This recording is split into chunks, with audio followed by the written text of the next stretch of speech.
जय हिंद दोस्तों, आज हम पढ़ेंगे भारत का इतिहास जिसमें हम जानेंगे प्राचीन भारत के बारे में।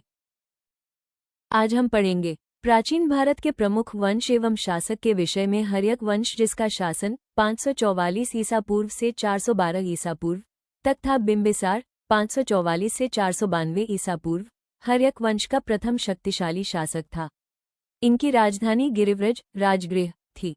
बिंबिसार के पुत्र अजातशत्रु 492 से 460 ईसा पूर्व ने उसकी हत्या कर सिंहासन प्राप्त किया। अजातशत्रु बौद्ध धर्म का अनुयायी था एवं उसकी राजधानी राजगीर में प्रथम बौद्ध संगीति हुई। पाटलिपुत्र वर्तमान पटना की स्थापना का श्रेय उदयन को जाता है। नंदवंश 344 से 322 ईसा पूर्व। इस वंश का संस्थापक महापद्मनंद को माना जाता है। नंदवंश का अंतिम शासक धननंद था। इसी के शासनकाल में सिकंदर ने भारत पर आक्रमण किया। सिकंदर का आक्रमण सिकंदर मकदूनिया के शासक फिलिप का पुत्र ने 326 ईसा पूर्व में भारत पर आक्रमण किया। पंजाब के राजा पोरस ने सिकंदर के नदी के किनारे हाइडेस्पीच का युद्ध वितस्ता का युद्ध लड़ा परंतु हार गया। बाद में सिकंदर भारत भूमि छोड़कर बेबीलोन चला गया, जहां 323 ईसा पूर्व में उसकी मृत्यु हो गई। मौर्य वंश 322 ईसा पूर्व से 184 ईसा पूर्व। चंद्रगुप्त मौर्य चाणक्य की सहायता से अंतिम नंदवंशीय शासक धननंद को पराजित कर 25 वर्ष की आयु में 322 ईसा पूर्व मगध के सिंहासन पर बैठकर मौर्य साम्राज्य की स्थापना की। सेल्यूकस ने मेगस्थनीज को अपने राजदूत के रूप में चंद्रगुप्त मौर्य के दरबार में भेजा। अशोक 273 ईसा पूर्व से 232 ईसा पूर्व। अपने राज्याभिषेक के 8वें वर्ष अर्थात 261 ईसा पूर्व में अशोक ने कलिंग पर आक्रमण किया और उसे जीत लिया। कलिंग युद्ध में हुए व्यापक नरसंहार ने अशोक को विचलित कर दिया, जिसके परिणामस्वरूप उसने बौद्ध धर्म स्वीकार किया।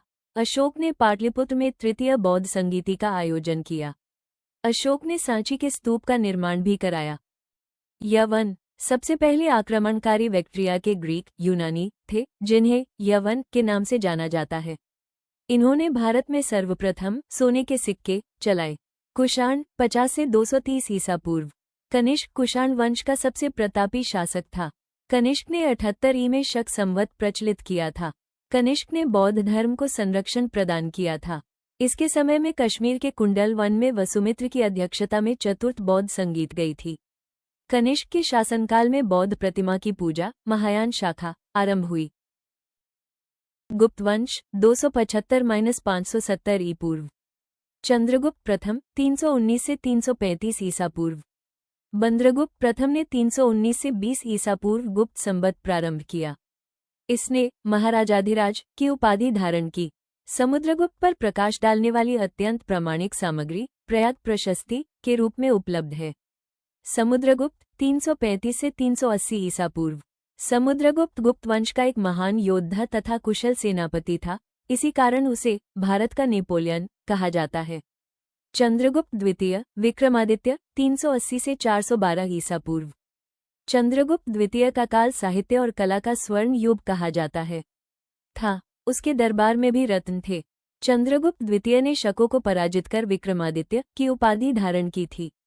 चंद्रगुप्त द्वितीय के शासनकाल में चीनी यात्री फाहियान 390 से 412 ईसा पूर्व भारत यात्रा पर आया था।